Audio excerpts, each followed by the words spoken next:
Babu never see so much of confusion in the country. But coming down to the election, the people of Guyana in high tension. The government put out a voters list. Me, Babu Ramsak, say it's stupidness. Me searching the list, but all was in vain. Me can't find me and me family name. You know me can't find me Fauji, me Fauja. Me can't find me Aji and me Aja. Me can't find me Ma, me can't find me Pa. Me can't even find me Babu Ramsak. For when me run back the other day, me searching the list without no delay. But the Babu Ramsa me not ashamed. We say the same thing happen again and again. No name on the list. No name on the list. No name on the list. Babu Ramsa name not up on the list. But still me see some people looted and gone. Their name appear on the list for the election.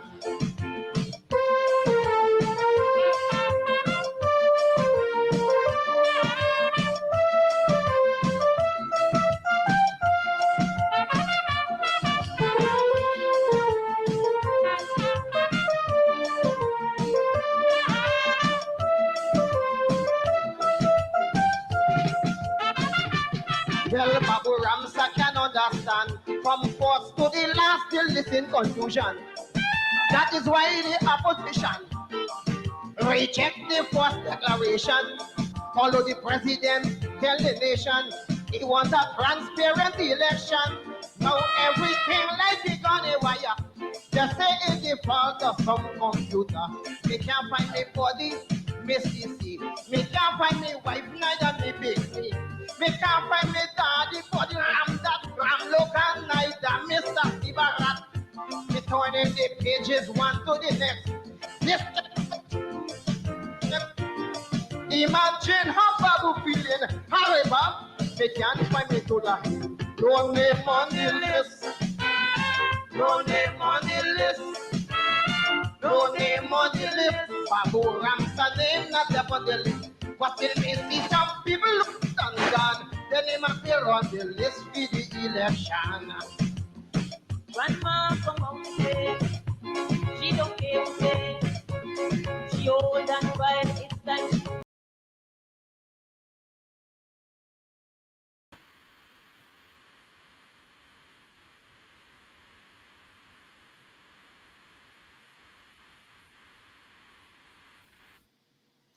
And a very good evening to you, and welcome to Politics 101, the griot, no name on the list, the late, great, mighty rebel, no name on the list, singing that calypso in 1992.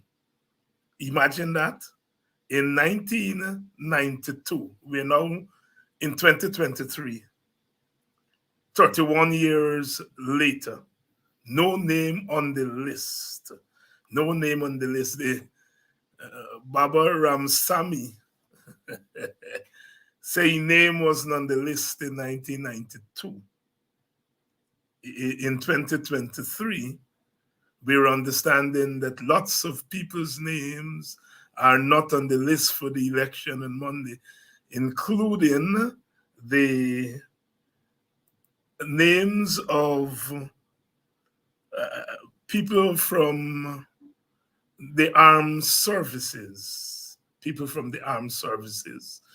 We are expecting Vincent Alexander to come on with us tonight to talk. Vincent is estimating that about 10% of the members of the armed forces could not find their names on the list.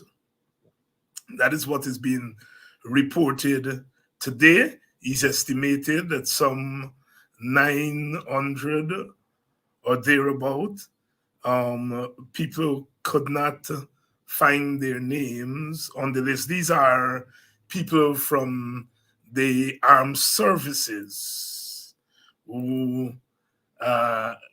apparently could not find their names on the list. There's the report in the Stabrook News this morning. Alexander accuses GCOM of disenfranchising 10% of joint services voters. Ah, well. Oh, well. Oh, well.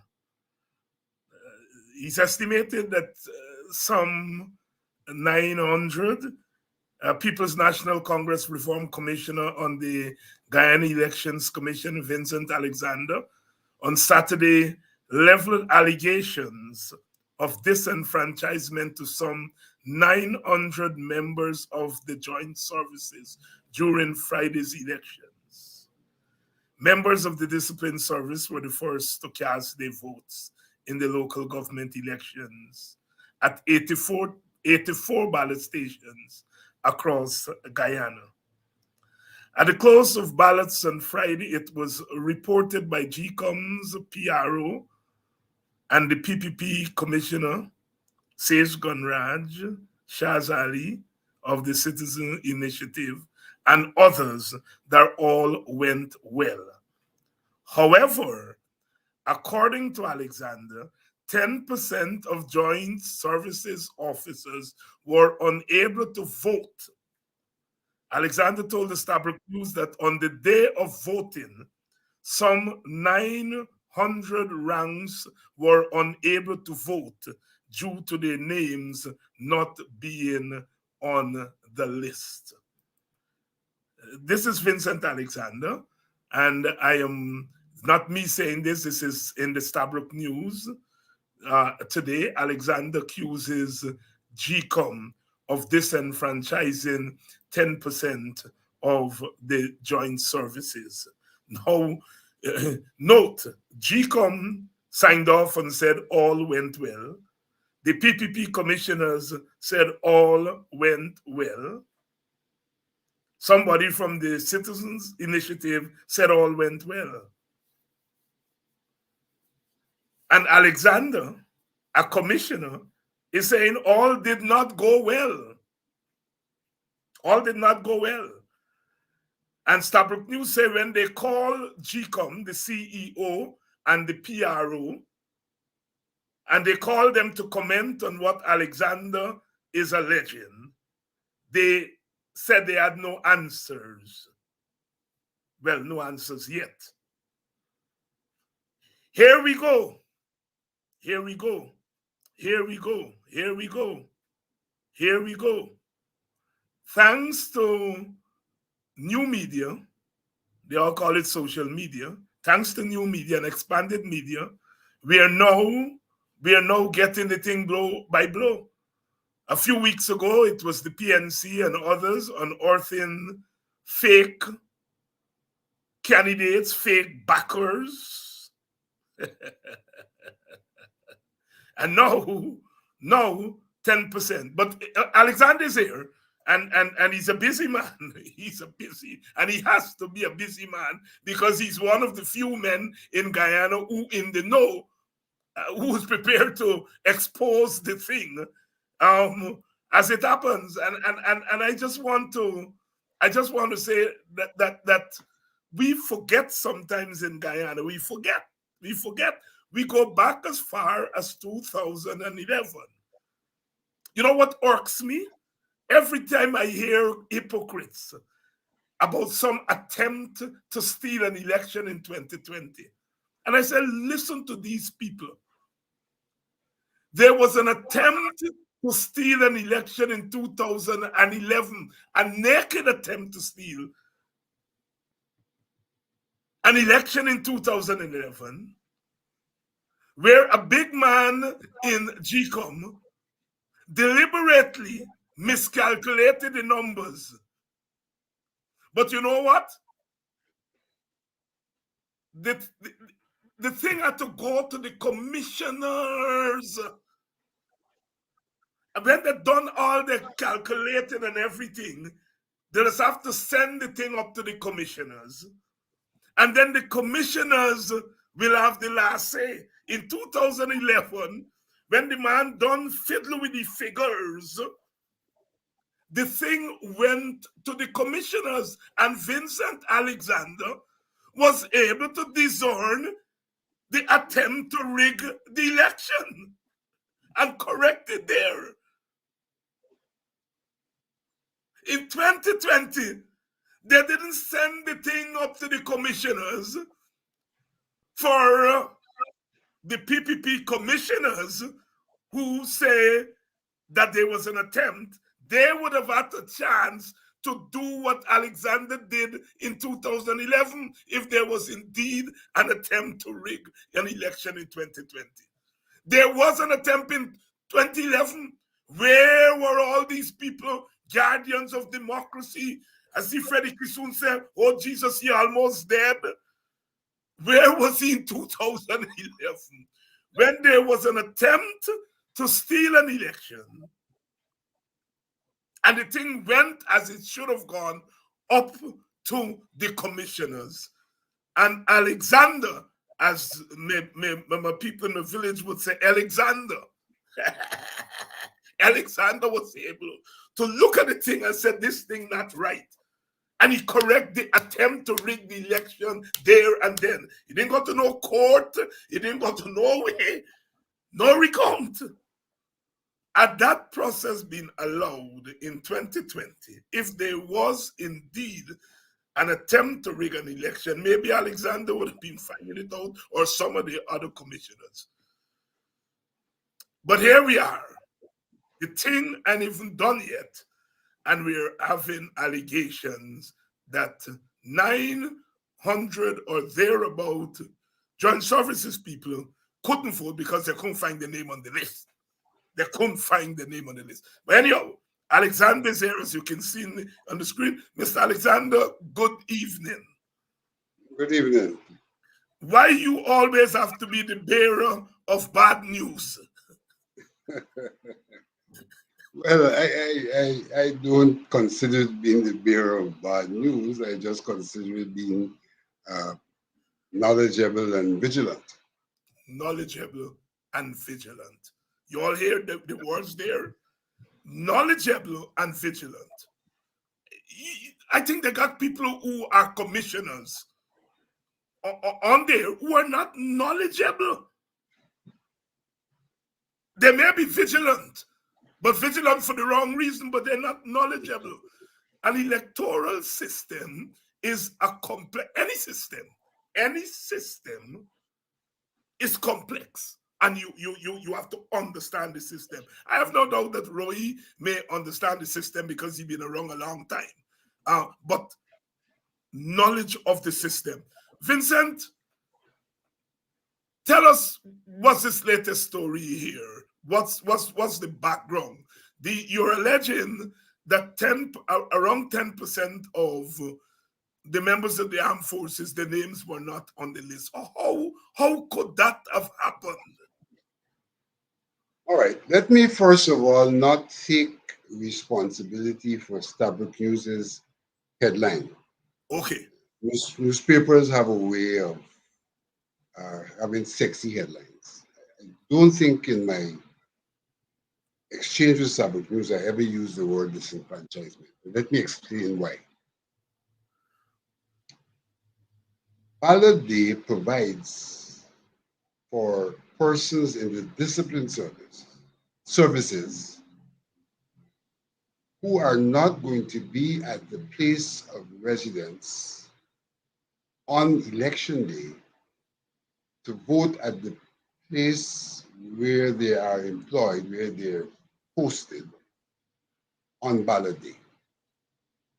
To facilitate that process, the discipline services would normally notify GCOM of the various locations where people are and where they are intended to be on election day, places which are other than where they are resident, and to allow GCOM to make up a list of those voters for balloting at the place where they are working on ballot day, which is the day before elections day. So that whether it's the prisons, whether it's the police, whether it's the army, they have lists of their ranks that are made up, representing where they are located if they're not at home, so that they can cast their ballots. It's important to say their ballots as opposed to their votes. So they can cast their ballots on ballot day at the place where they are located, so that on voting day, they can continue to be where they're located and not able to go to where they should normally cast their votes. What occurred on ballot day, which was last Friday, is that in very many places, persons who are on site and are supposed to vote on site turned up to discover that their names were not listed and therefore ballots had not been prepared for them, and therefore they were unable to mark their ballots and to dispatch those ballots to GCOM for casting on E-Day. My own estimate is that this could have affected in the vicinity of 900 persons. That's my estimate. I have to do an estimate because this is not a new problem. This problem has occurred in the past. And because the problem has occurred in the past, I made the proposition to GCOM that on this occasion, they should actually do stats of the occurrence. In other words, people should not simply be told, there's no ballot here for you, and you're not listed on this list. GCOM should make a note of that so that we have data of the level of the occurrence, which data could be used to inform future decisions in terms of our system. I raised this matter at the level of the commission. We had a debate on the matter. There are commissioners who expressed the view that this is a problem that does not reside in GCOM, it resides in the discipline services, because they're the ones who provide the lists, and GCOM is only responsive to the list that they provide. And therefore, there's not much GCOM could do about it. I disagree. GCOM has a constitutional responsibility to put a system in place to provide an opportunity for every eligible voter to be able to cast his or her vote. Because the fact of the matter is that if these persons have not been able to vote on ballot day and are in locations other than where they are supposed to vote in their place of residency, then it is very, very likely, that they will be stuck at these outposts on election day and will therefore not have the opportunity to cast their vote. This is the reality. There are people in whether it's New River, whether it's Tacoma, whether it's Ettering Bang, wherever they are, that the discipline services will not provide them with flights out to come and cast their votes. And so by virtue of that, they would end up being disenfranchised. They have not yet been disenfranchised, but they would end up being disenfranchised unless a mechanism is put in place to bring them to the place where they are registered to cast their vote on E-Day. So the problem that I have identified is a problem where, in my estimation, in the absence of GCOM doing the stats, which I'd asked them to do, in my estimation, it could affect about 900 persons, 10% of the voting population, and that there's no guarantee in this circumstance that those persons will be brought to the place of residence on E-Day to cast their votes, and by virtue of that, they would then be disenfranchised. And in fact, that GCOM as a collective has not put in place a mechanism that would correct that situation, nor has not acceded to request to take stats on the occurrence. This could be used to inform future decisions that will ensure we don't have a reoccurrence. Yes, yeah, and there are a couple of logistical So problems that's where we are at on yeah, this month. yeah. So it's potentially 10% of the armed forces could be disenfranchised, because you're talking about bringing That's my them now. estimation. Yes. You're talking now about bringing them on election day to cast their ballots where they are domiciled. So it's somebody that all the way in Latin. Actually, there is no mechanism in place. There's no mechanism in place to bring them. That's right. The system does not automatically provide to bring them. What the system does is their names will continue to be on the voters list at the place where they could vote. Yes. And those who have voted, their names will be struck off. So the ones who have voted cannot now come to the place of residence and try to vote. The names will be struck off. Those who have not voted, their names will be retained on the list. So that's not the problem. The problem is that there's no mechanism, first of all, to say to the discipline services, here are all of the persons who turned up and whose names were not on the list. There's no mechanism to make a record of that. And secondly, there's no mechanism, if that record is made, for those persons to be brought to the place of residence to cast their vote. So there are gaps in the system which should be in place to ensure that people can exercise their franchise. Right. But on election day, you would imagine that the armed forces, especially police, they would be on duty. You would need them on duty. They are on duty. That's the reality. They are on duty. So logistically, you can't take a man, or you are not likely to take a man off duty in Letem and bring him down to Golden Grove to cast his vote. You know?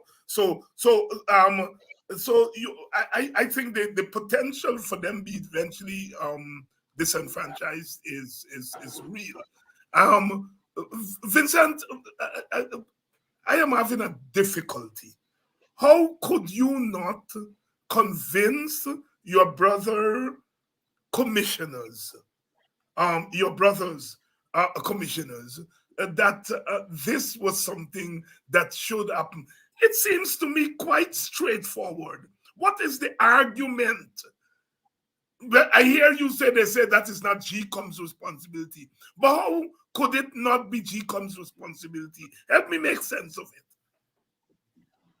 This is not the only instance where they have not taken the responsibility seriously. I don't think that there's any argument that could fly in this regard. I think that is a reflection of the nature of GCOM. That GCOM has become a body where essentially the commissioners represent a political interest. And if the matter at hand is not in their interests, then they don't pay attention to it. The fact of the matter is that traditionally it is argued that the people who are in the discipline services, being people of African descent, and the People's National Congress, the APNU, being a party that attracts those votes, then it's not in other people's interests to ensure that those people are given the opportunity. They admit and they agree that the problem exists. They can't argue against it. It's a matter of fact. Yes. But they then do not take the responsibility for correcting the problem because it seems not to be in their interest. That's all I can conclude.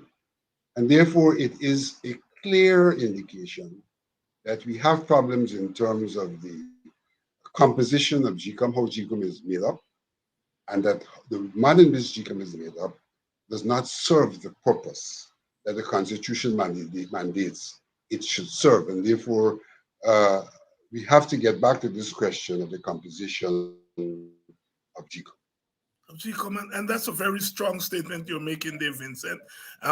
You're a commissioner, and it's a very strong statement to make. I don't want to insult you by saying, well, isn't the government saying that we are now one Guyana and that the PPP has make inroads among African Guyanese? So it would be to their benefit to get armed services to ensure that mechanisms are put in place for them to cast their vote. I am not going to insult you with that question because I, I really know that, but it's the hypocrisy that is so blatant here. Now, Vincent, local government elections are low turnout in the first place, and if 10%, approximately 10%, or even less than 10% of voters are eventually disenfranchised, that could make a difference, couldn't it, in a low turnout election? It can make a difference. Um, as I said, we have no stats, and therefore one can only speculate because there are issues of the spread of these voters, and how many of them come from. Because we're talking about 65 neighborhood democratic councils, Yeah, and therefore 900 across 65, may not be and such a the, big the deal. margin of the margin of difference. So I really wouldn't. It can make a difference. That's the reality. It can make a difference, but we can't say definitively that it will make a difference because one needs stats to be able to deal with these matters, and it is the stats that GCOM in this instance has refused. We were told that this is an additional burden on the staff to have to make the stats. I don't Wow, agree because wow. what we have is a system where you have information officers, and information officers approached to indicate whether someone is on the list at the place of ballot.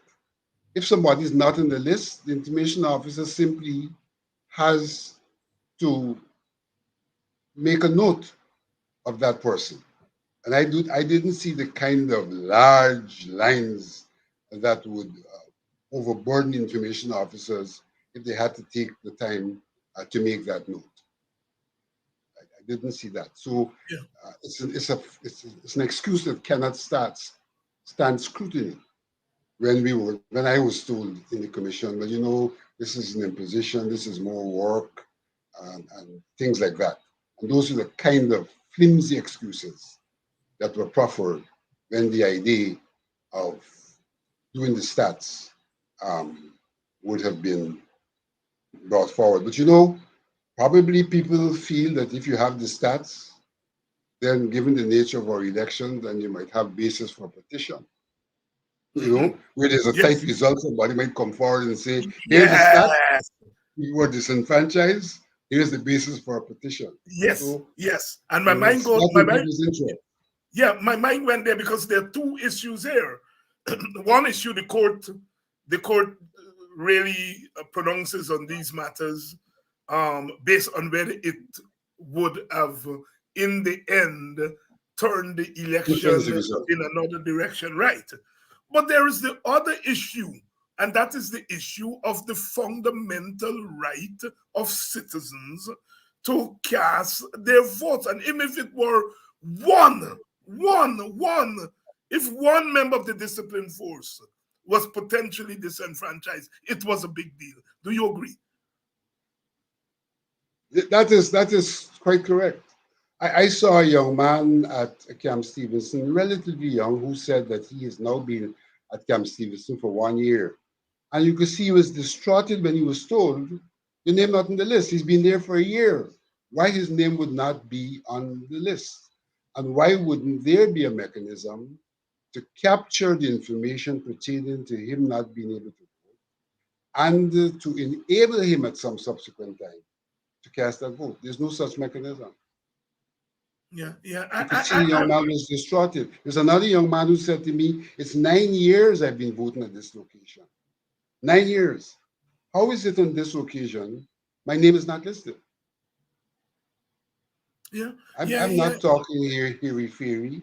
I visited the locations and I witnessed and made the observations, that observation that brought me to the conclusion that somewhere in the vicinity of 10% of people may have been affected. And I'm not, and this is a trend. This is not something that I've seen for the first time, something I'm probably raising publicly for the first time, probably hoping that GCOM would have been responsive to my suggestions, but now I have no alternative but to raise it publicly because GCOM has been Publicly. unresponsive.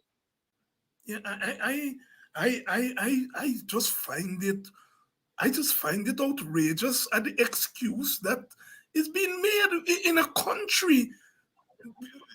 country where elections are high intensity. We just came out of an election 3 years ago. I mean, the people are saying that it's burden on the staff. I would think that GCOM would want to do everything within its power to ensure the integrity of the elections.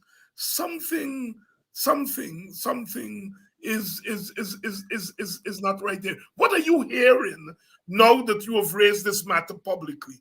What you're hearing from inside of GCOM? Fabric News said when they contacted the CEO and the PRO, they got no response. I have myself not been in touch with GCOM since this matter has gone public, but I have no doubt that I will hear a repeat of the same arguments that I heard.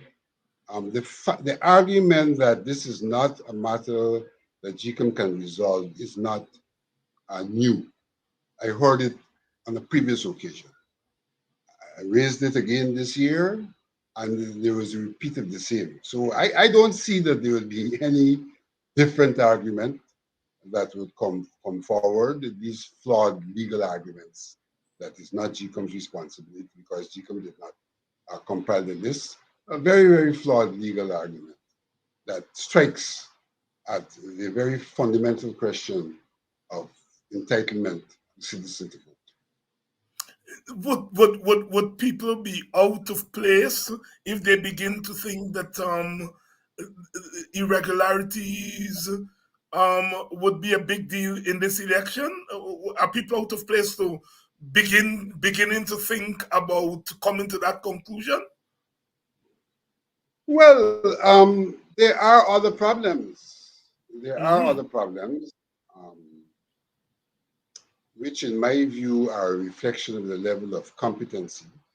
I will not, for the time being, call it malfeasance, but competency that have arisen during the course of these elections so far.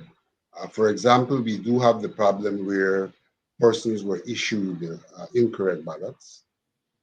That is a real problem. Wow. A couple of them have been identified and efforts have been made to rectify that, but that doesn't say that there aren't many others which weren't identified. So we have that problem. And we also had the problem where in the confusion about boundaries,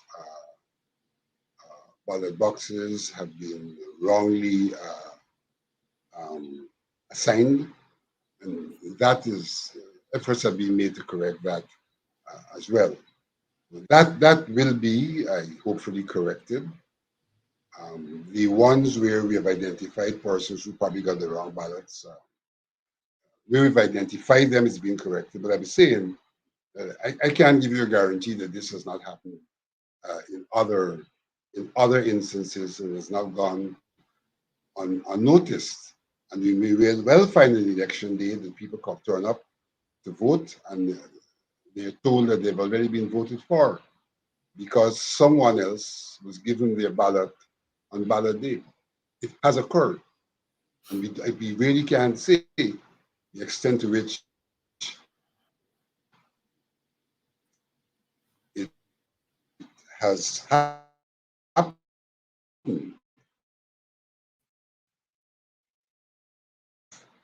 Then brought it because you know, vote on ballot day, basically on the side that's addressed back to GCOM. So that ballot goes in that envelope back to GCOM.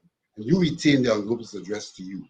It is the instance of someone looking at the envelope addressed to him after voting. Mm-hmm. So you can't retrieve that vote because that vote is mixed into that box. You can't retrieve the vote. Yeah. All you could do is ensure that the person who is affected on the other end, that is a correction there, the persons whose ballot was cast is corrected. There's little you can really do to correct the situation of the person who has already cast his ballot. Because even if you were to give that person the opportunity to cast a new ballot, he's already cast a ballot as well. So it's Yeah. almost an irretrievable situation. And probably in instances like those, one should probably have a by-election to ensure Yes. that you perfect the situation. But that's not the solution which has been proffered. Vincent Alexander here, bringing us up to date on what happened on Friday. We still have another week to go. Some of it appears to be incompetency, certainly at the level of the staff.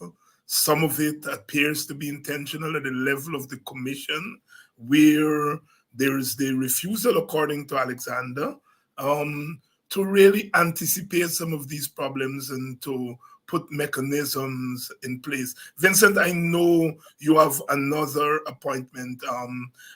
Is there anything that you want to say at this point that I've not asked you about? Well, I would say that it's important for voters to understand that as individuals, they have to be vigilant, and that the parties contesting also understand that they have to be vigilant so to avoid the possible pitfalls. We have a system where it is beyond doubt that on previous occasions, persons were able to impersonate other persons. We have not done anything to correct that, and therefore that gap still exists, and therefore it behoves the scrutineers to do proper scrutiny. It Yeah. is not sufficient in our system to sit and hear a name that is a valid name, a legitimate name because it's listed, called, and assume that the rightful person is in front of you.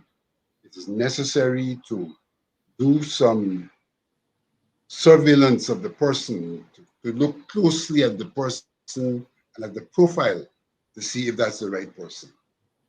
I have seen in the past where that kind of scrutiny has not been applied, but there is need for the application of that kind of scrutiny by those persons who are scrutinizing the process. There is a big issue about the people being uh, told that if they promise a particular party to vote for them for whatever reason, that they should take a pick so that they can prove to the party that they voted. And so here again, I've seen correspondence to GCOM asking to GCOM to ensure that people cannot take cell phones into the ballot station. Hopefully GCOM will alert their staff to this, but I also expect vigilance on the part of the scrutineers in terms of people taking phones. The request that will be made is for GCOM to put receptacles so that people can rest their phones in those receptacles as they go uh, to cast their vote. And there has been some rumor, and I use the word rumor advisedly, that in some instances in the joint services, people were told that having voted, they should return to the officer to indicate for whom they vote. I'm not saying this as a matter of fact, I'm Yeah. saying it's Yeah. Yeah. rumor, but one cannot not pay attention to rumors of that nature. Vincent Alexander, thank you, my brother, for coming on and updating us. We'll keep in touch with you during the course of the week because one expects that as we get closer to election day, lots of these issues will come to the fore. Again, thank you very much for coming on tonight and helping us to make sense of these early indications. Thank you. Thank you very much. Well, here we go. Here we go. Here we go. Here we go. I started the program by talking about the hypocrisy of those who talk about the attempt to rig the election in 2020, as if let's for argument's sake said that there was an attempt to rig the election in 2020. Let's, for argument's sake, because I don't know that, and I've explained why I don't know that. I don't know it because the commissioners were not able to take a look at the numbers that were put before them. They were not. At the end of the day, it is the 7 commissioners, the 6 plus the chair, who have to finally sign off on what is sent up to them. That didn't happen in 2020. So at that level, I don't know. The matter is before the court. The court has not ordered the matter yet. I don't know. So on this question of an attempt to steal an election, I am refusing to go by what somebody who was in Ashmin tell me they saw. There are two. The issue did not get to the level of the commissioners. That's one. Secondly, it had not gotten to the level of the courts have not pronounced. I am not pronouncing, and I'm not going by what somebody tell me, who was in Ashmin tell them. I am not swayed by the argument that external observers said it was an attempt to rig an election, because I know external observers were representing interests, partisan interests. It's their country's interests. You know, if you come observing from America or Europe and so on, you're representing the interests of your country. And the interests of your country may correspond with the interests of local forces. So don't tell me that foreign observers said there was an attempt and I should accept that. And I go back, like I said, to 2011. There was an attempt to rig an election. And you see, our people have to begin to write in the newspapers, because every time you open the newspapers, the PPP people are writing and talking about there was an attempt to rig an election. They know that there was an attempt. And our side don't write enough. There was an attempt to rig an election in 2011. But when the rigged numbers got up to the level of the commission to sign off, Vincent Alexander was able to discern that the person in charge of putting the numbers together had miscalculated the numbers in favor of the PPP. He attempted to rig the election for the PPP. I want to reiterate that even to some of my friends who are going on as though this attempt, even if it were true in 2020, was the first time it happened.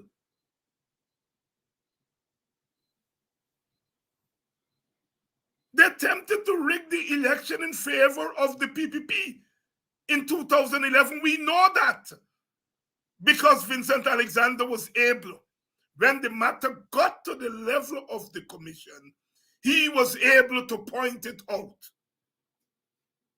They were trying to rig a seat out of South Georgetown.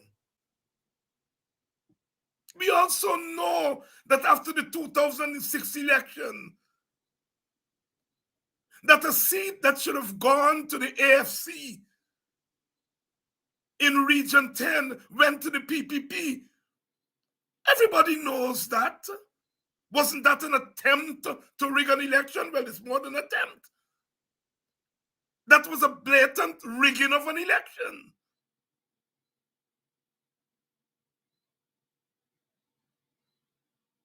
Why in 2020 the numbers were not sent up to the commissioners? Had the numbers been sent up to the commissioners, if the PPP is saying that there was an attempt to rig an election, they would have been able to correct it as Alexander did in 2011. And we must continue to ask those questions. We know that in 2015, they found fake statements of poll at the level of GCOM. Nobody talks about those things. You see, nobody has to tell me that Guyana is a place where elections are rigged. I know that anybody who knows about elections are rigged on both sides.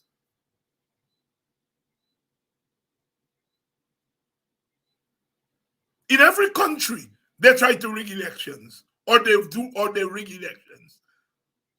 In every country. In Guyana, it's probably worse than other countries for obvious reasons. So nobody don't tell me about the PNC used to rig and all that kind of story, and as if somebody at the PNC alone used to rig. All parties, or both of the major parties, are culpable. But when you start with this narrative that is only one side that does the rigging, then you get yourself in hot water. You have to talk about an attempt to rig in 2020, not being verified by the commissioners or verified by the court. But you ignore an attempt in 2011, which was found out at the level of the commissioners and corrected. Well, because it was corrected, I assume there wasn't a big deal. Or maybe those who make a big deal about rigged elections, they didn't know about 2011.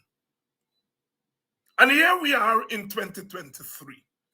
Here we are in 2023. We have already gone through the process of putting together the list of candidates and those who back the list of candidates. We have verified anomalies there. The PPP leader had to call one person and apologize for having us on the list. So I am not inventing these things. We've seen it. And now here we are with a group of voters who are most likely going to cast their votes overwhelmingly for one party, are potentially being disenfranchised. Where are the voices, the guardians of democracy? I've never seen a place where the word democracy has been so misused by some people who know the real meaning of democracy. Where are they? Where's my friend, Freddie Kissoon? I think Vincent is going to be on that program tonight.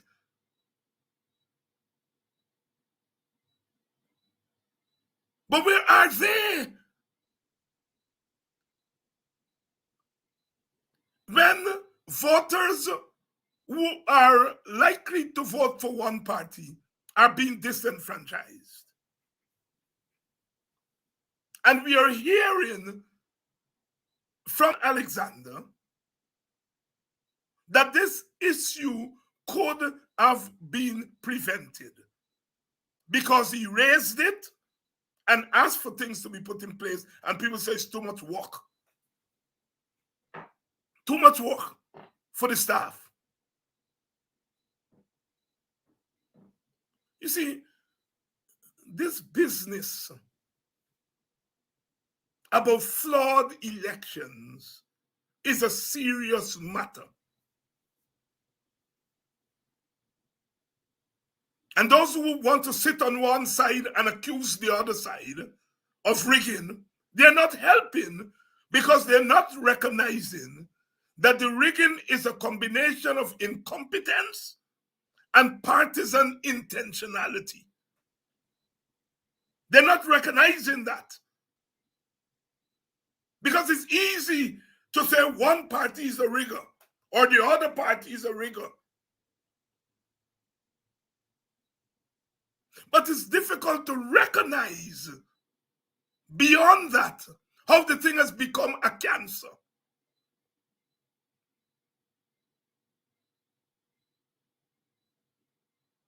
This is not a time for me to argue my own position vis-a-vis these elections or the position of my party. I'm going to leave that out because I don't want to cloud anything.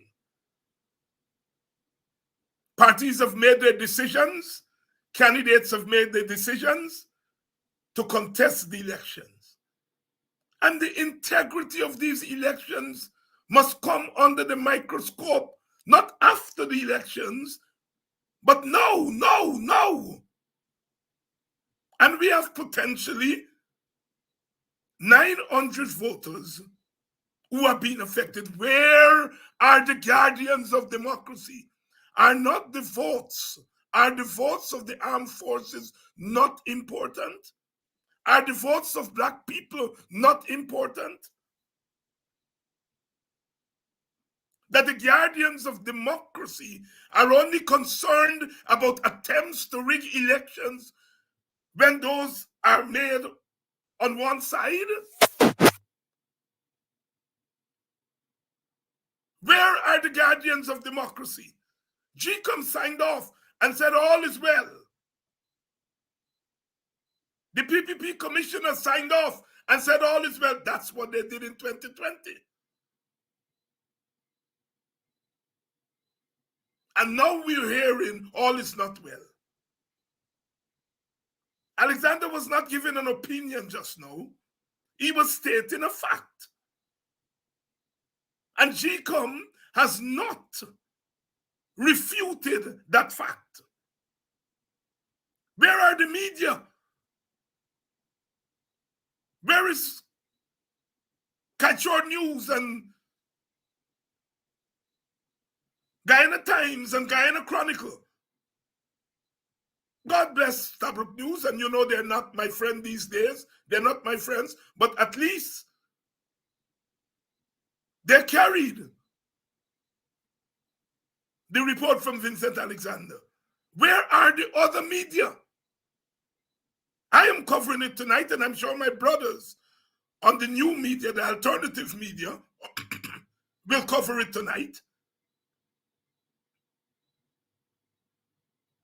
Sisters and brothers, you all have to get more vocal. The reason the PPP people are able to say that your party is the riggers is because they keep hammering it day in, day out, and it has stuck. And you all who were supporters of the PNC and the opposition have to point out the irregularities that are glaringly being carried out by the other side. You all are too quiet.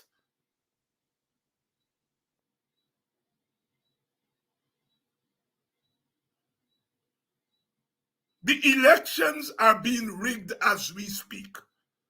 I can say that. I understand why Vincent doesn't want to go there yet, but I am prepared to start going there. The signs are there.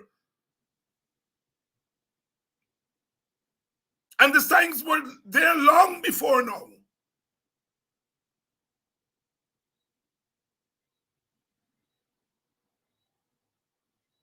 As I said, I don't want to inject my own view or the view of my party. I want to keep us out of it. We're not contesting, keep us out of it.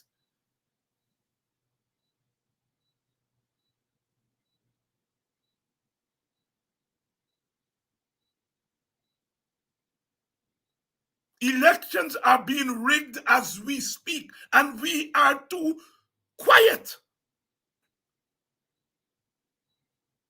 You can campaign and complain. You can campaign and protest. This unimaginative politics where you think you only have to campaign, but you can campaign and protest at the same time.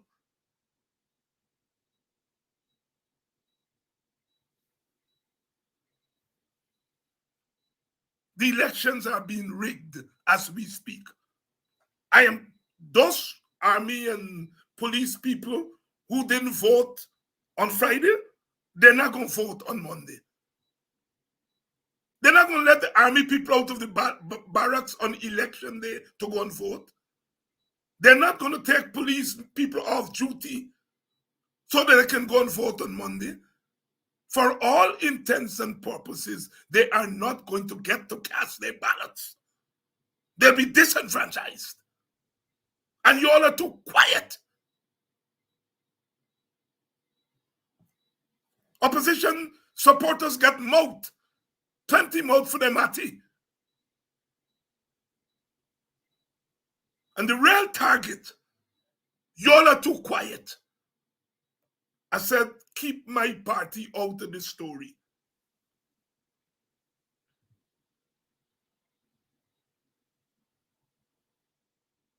Because my party said that on election day, it should be a day of mass uprising and national resistance. And I noticed Guyana Times said this morning that WPA is on social media calling for mass uprising. And they quote Mr. Granger speaking to the armed services in 2017 when the PPP was calling on sugar workers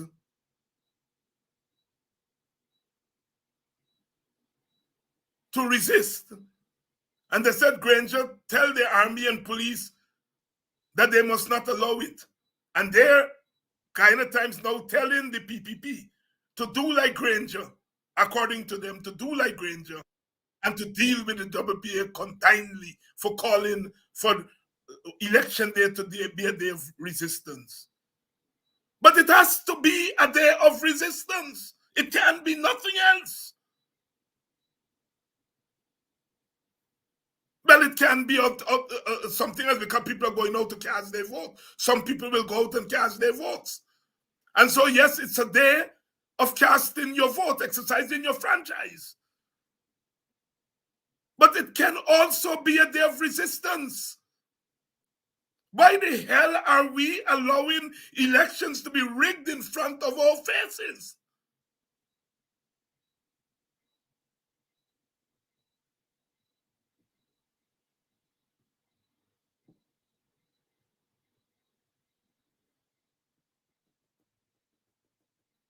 I'm incensed. I'm incensed.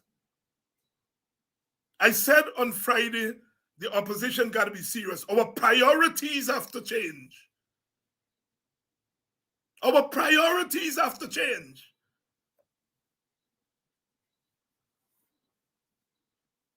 We are busy calling them defectors or whatever they call themselves. We are busy calling them house slaves and whatever else we are calling them. And I don't mind that. But it's one thing to be calling them names. It's another thing that you can't do nothing or not doing anything to stop them or to manage them or to rebuke them.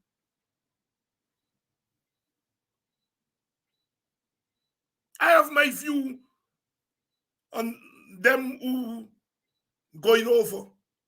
I don't think they will make a difference in the final outcome, or they will make, even if they make a difference, it will not be a big difference.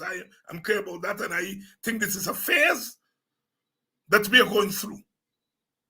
But it not because the phase, it means that people should be quiet about it. Black people sometimes are too licorice. Teacher George used to say that. They're too damn licorice. I said before, they're going to drink some pepper pot water when all the meat from the pepper pot going to other people. They're too licorice. But it's one thing to tell them they're too licorice, and it's another thing when you can't do anything to stop them.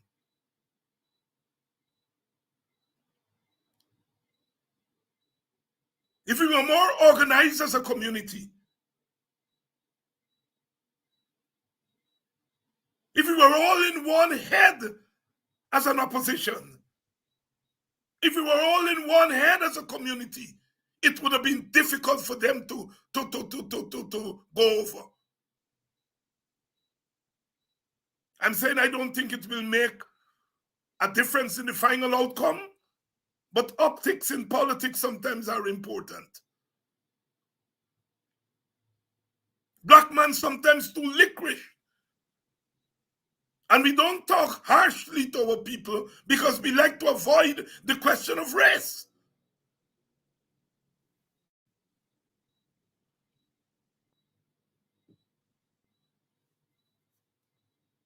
Indian Guyanese have their priorities right as far as their party is concerned. I'm not saying that Indian people are not licorice, but they know not to be licorice when it matters. I don't like to make these comparisons because I know they get licorice Indians too. But at this time, the Indians are suppressing their licoriceness. And some black people, they're a minority, but some black people are exposing their licoriceness in the worst way.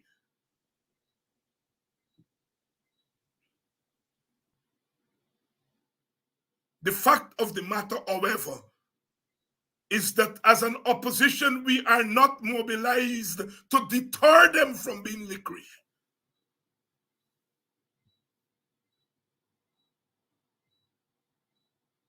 Indians could have been licorice under the PPP, under the coalition. Them big business people were licorice. And they got stuff under the coalition. But the PPP prevented ordinary Indian people from being licorice or from bearing their licoriceness in the open. I am sure there were Indians who wanted to be licorice.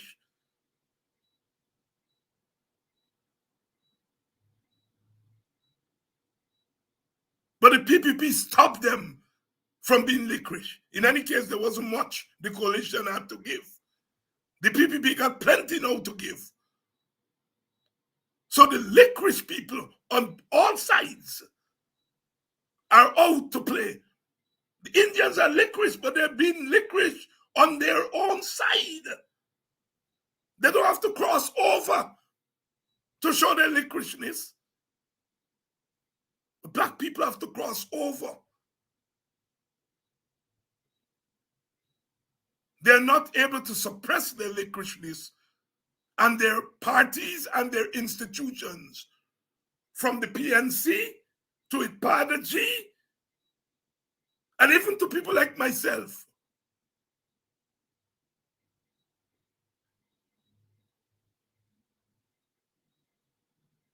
Because we don't want to confront race in a straight way. Your PNC leaders and parliamentarians always talking nonsense.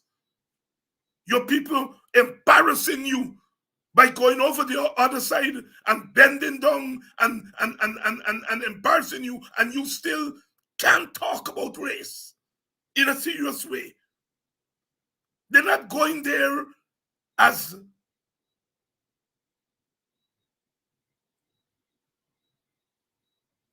working class people. Oh, it's class. It's not just working class people are being licorice. The black middle class also is being licorice and selfish. But we don't want to talk about race. And so people come into your communities and raid your people based on their race.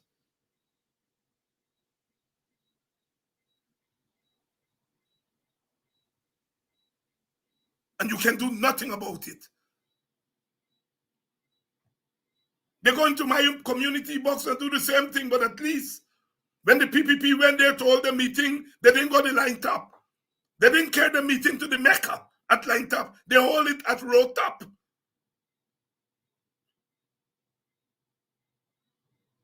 At least they feel that there was some deterrence in Boston. They keep the meeting at the roadside. They didn't carry it at the line top where we hold our meetings. At least.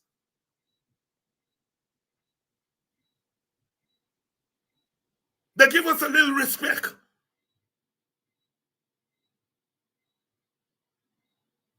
But the people are going into the communities, our communities, and we sit up on these programs and we talk about how Indians are suffering, how Indians are this and how Indians are that, and your people are vulnerable to catchers, slave catchers.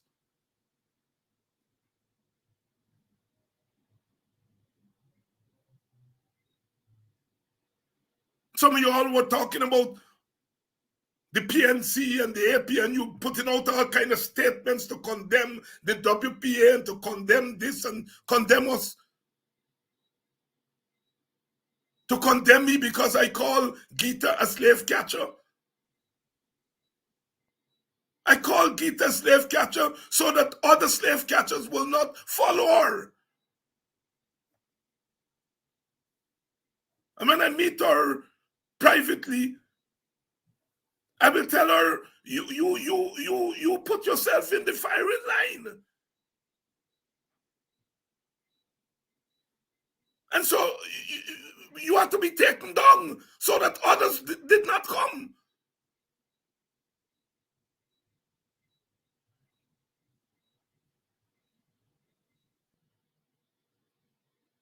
Black men sometimes are too licorice.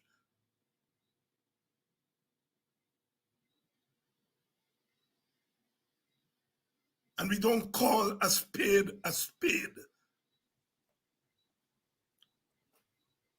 Because we don't want to be called racist. Some of you all fighting and saying, oh, the WPA telling people not to go out and vote and all kind. WPA never tell anybody not to go out and vote. WPA position is very clear. We feel that we should not be participating in the elections. It would have been nice for all of us to stay out and fight from the outside. That didn't happen. We have come off the road. We have not been on the road in weeks. Not because our positions have changed. We feel very strongly about participating in elections that you know are going to be rigged before you start. But hear me. We also feel that we should do nothing to help the PPP. And we also feel that we should do nothing to undermine the opposition. So we still believe that it's immoral, politically immoral, to know that an election would be rigged and go and participate in it. That is our position. And so we decided not to participate. We were careful not to tell people not to vote. We cannot tell a citizen how to use his or her franchise. We call for a day of uprising, and we feel strongly now more than ever that Monday should be a day of resistance and uprising. We are never going to tell people don't exercise your franchise. We have too much respect for people. But we raise the question of walking into a trap. But having raised that question, we qualify it by saying we are going to do nothing to help the PPP. And we are going to do nothing to undermine the opposition. Let the citizens make their decision. Let citizens make their decisions.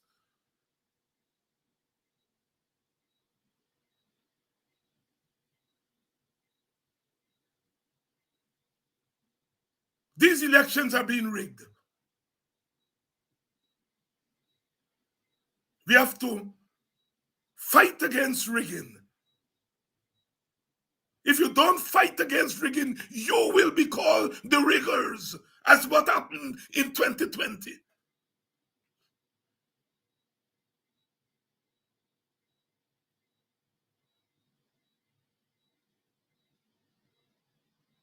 We have lots of work to do. Some people are saying, let the election pass, and then we go back to work, and so on and so forth. And I hear all of that.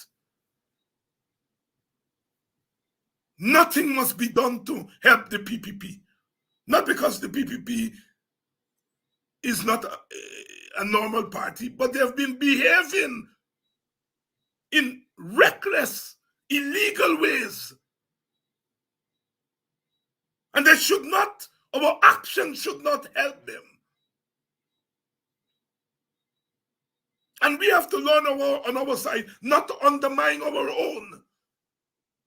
We can disagree, but we don't have to undermine one another.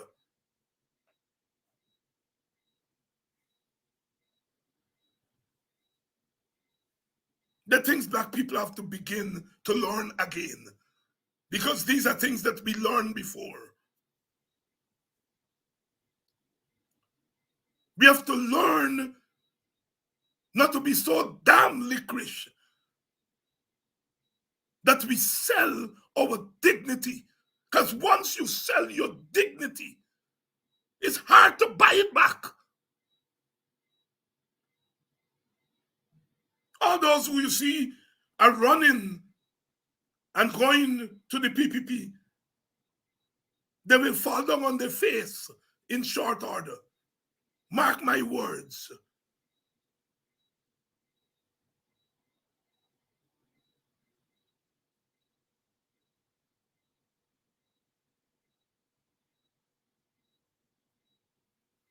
We're in bad shape as a race.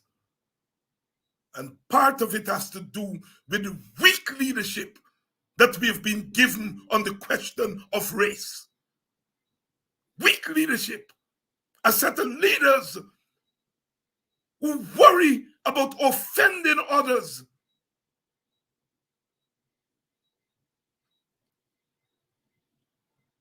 Who worry about money coming from Indian business people,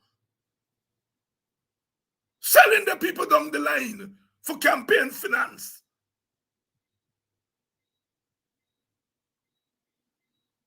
Who worry about being called racist. You will be called a racist once you're Black. When they say racist in Guyana, they don't mean that you believe in racial superiority. When they say you're a racist, it means that you are second class. That's what racism, when the other side talks about you all being racist, they don't mean that you all believe in superiority. They know that you all don't believe in superiority. They know that. But when they call you a racist, they're saying that you are less than a person. And you all are afraid of that. Walking about the place and talking about Indian people at this juncture, the Indian masses have decided who they want to speak for them. It will not always be so. If the government changes tomorrow, I know plenty Indians will come to me to speak for them. When their backs are against the wall. Their backs are against the wall today, so they hate me. And I understand that.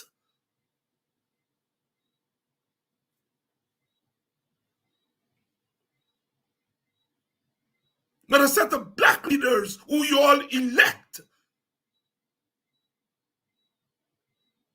can't defend you all as Black people. I'm tired of it. And you all run behind them because they put you all in that position sometimes. That if not them, it's the other side. Tired of it. The only race of people in this country who don't speak for their own people have to look over their shoulder.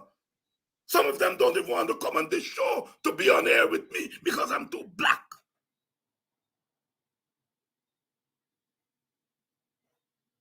They can go to hell and kiss my black what? You all know.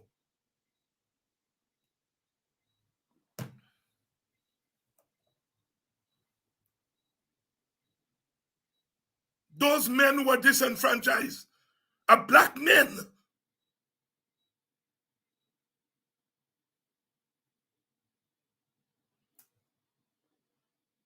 Some of them may take orders to shoot us because we are so confused.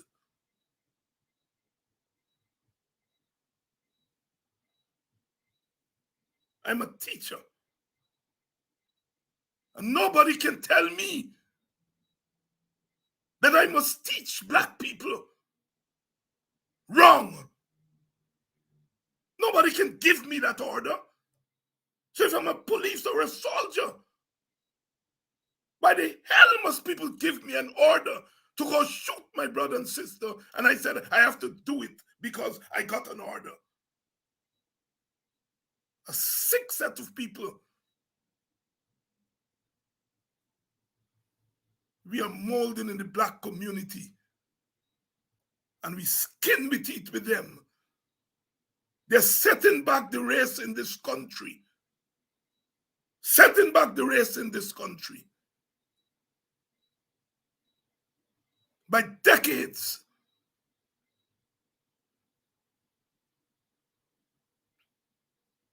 I love black people. And I have to because I love human beings. I love black people because they've survived. But I don't like the kind of nonsense that I'm seeing, the idiocy I'm hearing.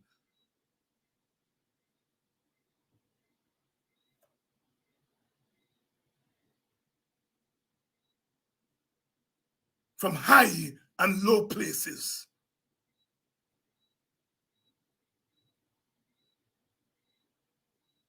When they're done with us, if we don't get up and defend ourselves, when they're done with us, don't come to me and say, Dr. Hines, we have work to do. Do the work now.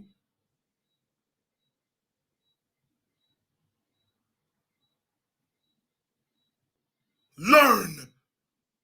The next time you have power in your hands, use some of that power to empower people who look like you or black like you.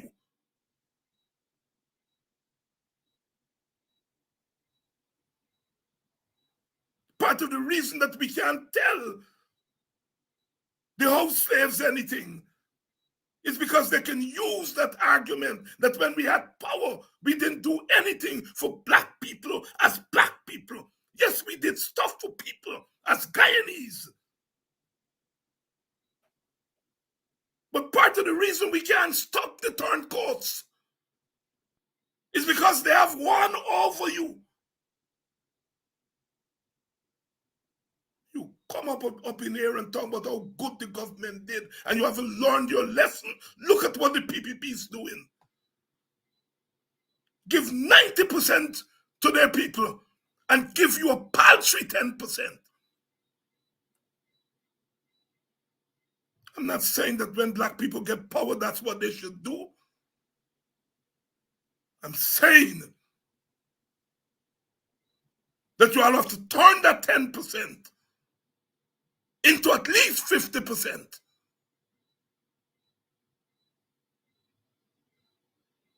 Get power in your hand in a multi-ethnic society in which the state is still the source of empowerment.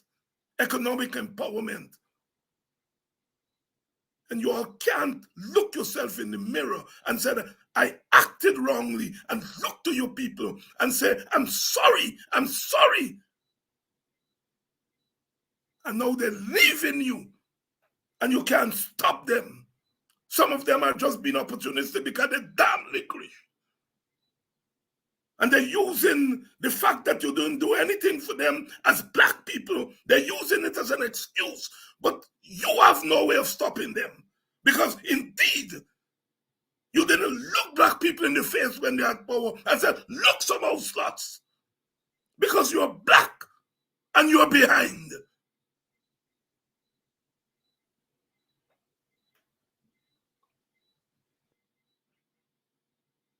You watch them putting black people off the land at Hillfoot. And you're now going and sucking up to them. When you had power, did you give them house lots? I'm sick and tired of black leaders just always taking black people for a ride. And black people allowing themselves to be ridden for political expediency.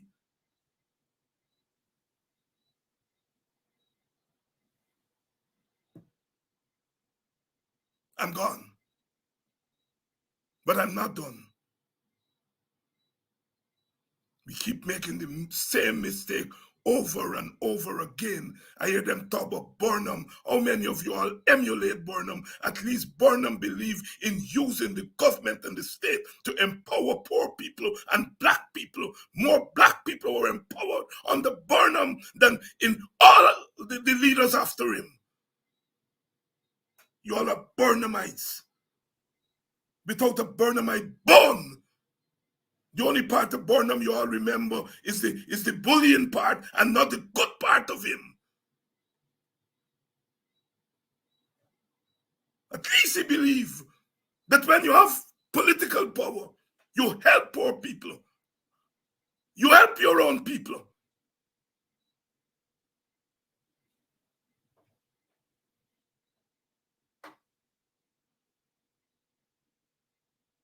If you all didn't fight Burnham, I fight Burnham overreach. I didn't fight Burnham economic initiatives to help poor people and black people. That's not what I fought. That's what you all should emulate, those who call yourselves Burnhamites. A bunch of weak leaders. That's what we have in the black community. And that's why we're taking blows. As one person told me yesterday at the funeral, all they come in and tell us is what Jack Dio did and what Jack Dio. Tell me how the hell you're going to stop Jack Dio. That's what they told me in Buxton yesterday.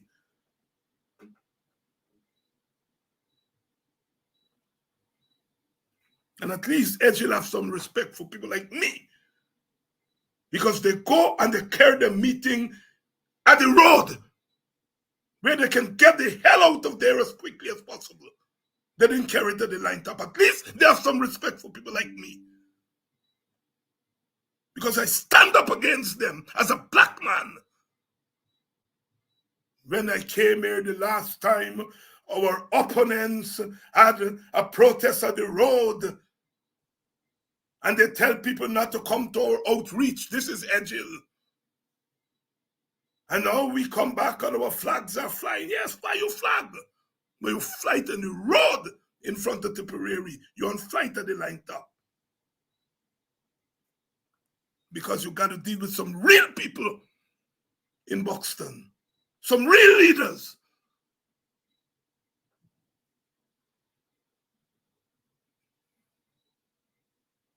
I love you all.